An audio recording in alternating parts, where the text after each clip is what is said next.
بزرگ گزرے ہیں بشر حافی رحمۃ اللہ علیہ. بشر ان کا نام تھا اور حافی اس لیے کہتے تھے کہ وہ ننگے پاؤں چلتے تھے, جوتا نہیں پہنتے تھے. ننگے پاؤں چلنے والے کو حافی کہتے ہیں.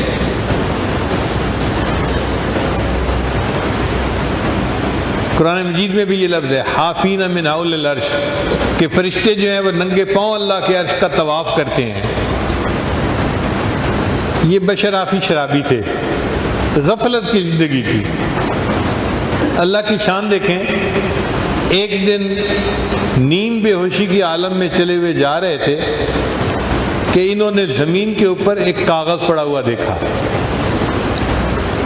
اٹھا کے دیکھا تو اس کے اوپر اللہ کا نام لکھا ہوا تھا. تو عجیب لگا کہ میرے اللہ کا نام اور زمین پر پڑا ہوا ہے. انہوں نے اس کاغذ کو صاف کیا اور ایک دیوار میں اونچی جگہ تھی وہاں پر اس کو اوپر رکھ دیا. اللہ کو یہ عمل پسند آ گیا کہ میرے بندے نے میرے نام کا احترام کیا اور میرے نام کو نیچے سے اٹھا کر اوپر رکھا.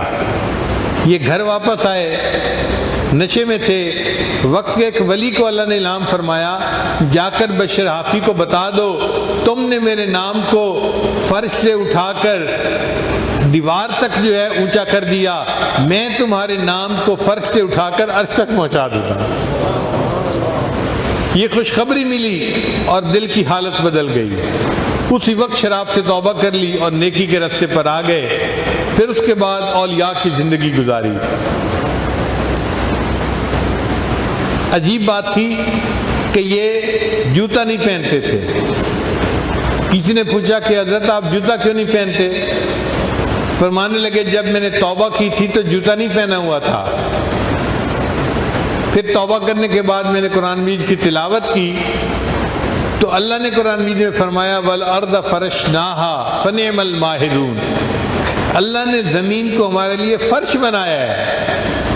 اب مالک الملک نے جس کو ہمارے لیے فرش بنایا اس فرش کے اوپر جوتے سے چلتے ہوئے مجھے حیا آتی ہے, میں اس لیے جوتے نہیں پہنتا. تو ننگے پاؤں زندگی گزار دی.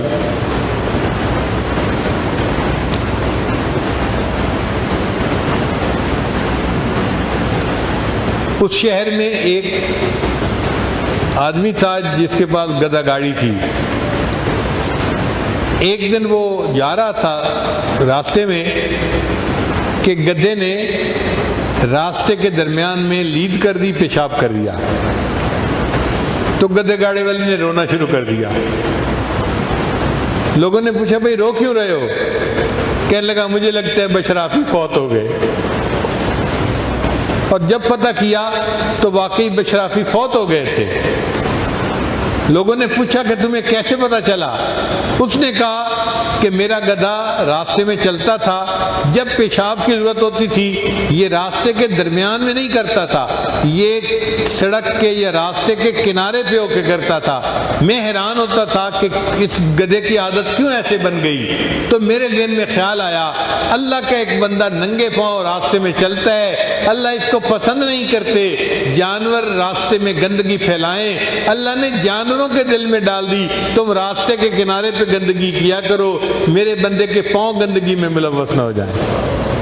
آج چونکہ گدھے نے راستے کے درمیان میں گندگی پھیلا دی تو میں سمجھ گیا وہ جو ننگے پاؤں چلنے والا تھا آج وہ دنیا سے رخصت ہو گیا ہے.